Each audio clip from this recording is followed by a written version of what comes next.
continue our build-up to the match, and of course the big talking point about Paul Pogba, we've discussed him at length already, but we're going to look, Damien, at some of the issues with his game, and you're going to show us some of the reasons why you guys feel that Mourinho has left him out tonight, and why this trust between the two of them has broken down. Yeah, well, obviously the defensive side, I know Diddy's mentioned about being a free spirit, but still, if you're an advanced midfielder, there's going to come times in the game where you have to defend, and I still think he'll always let you down. As I said, this against CSKA in the group stages, this is what you'll see him doing an awful lot. There's Pogba, and there's his opposite midfielder, Vitinho. Doesn't smell danger. You know, if I see my opposing number, the back of his shirt, I know I'm in trouble. Starts to walk, and Vitinho, the number 11, starts to pull away from him. Pogba ends up out of shot. He has to smell it there, and like I said, he doesn't see it, and he should do by 24 years of age. Again, 2015 Champions League final. Rakitic here and Pogba here. Too tight to send him over. I realise sometimes you can pass your midfielder onto your centre half. Not going to happen. And here he is. He's reactive. He's not proactive. He doesn't see it.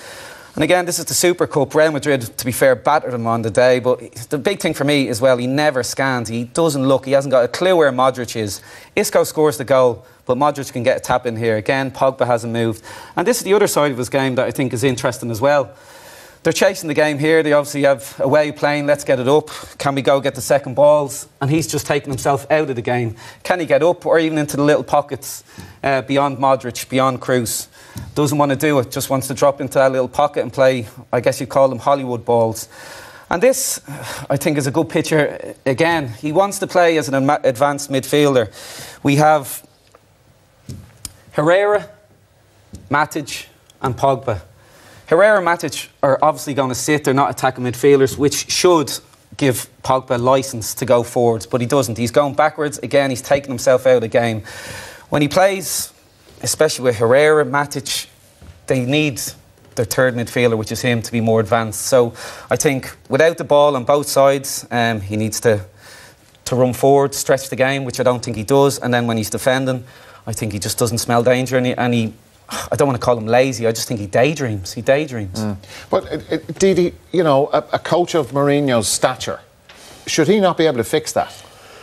Should he not be able to get the player to do it better? Or is the fact that he's leaving him out evidence that he can't work with him anymore? He can't fix it anymore? He's tried and it's not going to work? Well, if that's the case, that begs the question, who bought the player, if you really want him? Because a player like Paul Pogba is, what, 24, he's 25 in a few weeks? I don't think you're going to change him now. You know, you change players 15, 16, 17. Once you get to 18, 19, 20, once you've got a statue, once you've got a name in you know, in the statue he's got, you don't change him anymore. And when you do buy him, when you do play him, you've got to play him to his best of his ability and his strength. Surely and clearly, at the moment, that's not the case. Now, when I go back to Mourinho's most successful time at Chelsea, he talked about his players like his kids. You know, Duffer was a part of that team. If you look at Terry, if you look at Lampard, if you look at Drogba, if you look at some of the other players, he would never let anybody criticise him. He would always protect him, and he would always know that he needs to be like this to get the best out of him. Now with Pogba, it feels like he doesn't really care, because he made 2 or 3 comments where he said, well, let's talk about other players. Well, he's the main man. He's the star signing. He's the most expensive player. And I think it's, yeah, it gives us serious questions about his future at Man United, because I don't think you change him into a box-to-box midfielder.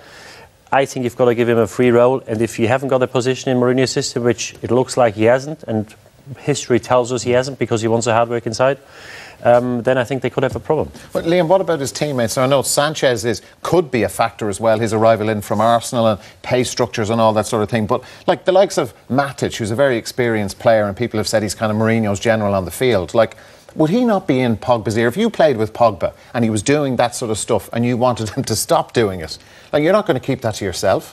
Well, he's had experience now, Darry. Like, he's played for France in the Euros, he's the main man of the Euros. You think, as Damien said 15 minutes ago, you think he'd learn by now. But I don't think he actually has that knowledge of football. So if you do play him in central midfield, as Damien pointed out brilliantly there, you're going to risk things happening against you. He doesn't go at runners, he's not aware of what he should be doing. So the only place you can play him is maybe where Sanchez is playing or where Mata is playing, and don't give him those midfield responsibilities. Let him be on the end of things. But Mourinho's tried that, and it hasn't worked. And I think he's deserted him now. I really do. Really? Yeah, I really think. I don't think Mourinho will include him in the foreseeable future. I think he's going to wash his hands of it. I think the interesting thing was in his interview when he said, oh, he could perfectly well play in the position of McTominay or Herrera. So it looks like he doesn't see him as an offensive midfielder. Maybe he sees him as a box-to-box midfielder, or somebody who does everything.